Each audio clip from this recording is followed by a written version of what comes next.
ఈమె తర్వాత ఇంకా ముగ్గురు ఉన్నారు. మా పేదవాళ్ళ కష్టం మీకేం తెలుసు? నాన్న నేను పెళ్లి చేసుకుంటాను. నాన్న నువ్వు ఆగురా, నువ్వు ఇసుకించకు.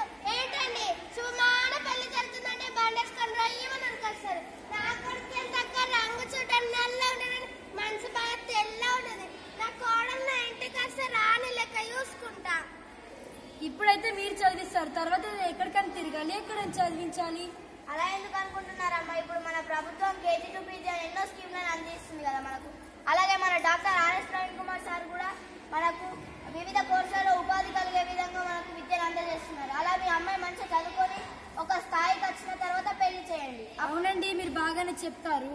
అన్నయ్య గారు వాళ్ళు చెప్పే సోదిని వినకుండా ముందు మనం పెళ్లి కానిద్దాం. నా మాట వినకుండా మీరు బాల విహారం చేస్తే చట్టాన్ని తెరగా మీరు చేసే తప్పుకి మీరు అరెస్ట్ చేసే హక్కు నాకు నడవండి. అమ్మో అమ్మో, అరెస్ట్ చేస్తారా? మమ్మల్ని క్షమించండి, మరోసారి ఇలాంటి తప్పుని చేయము. ఈమెనే కాకుండా ఇంకా ఉన్న ముగ్గురు పిల్లలను కూడా బాగా చదివించి వాళ్ళ కాళ్ళ మీద వాళ్ళు నిలబడిన తర్వాతే పెళ్లి చేస్తామండి. మమ్మల్ని క్షమించండి.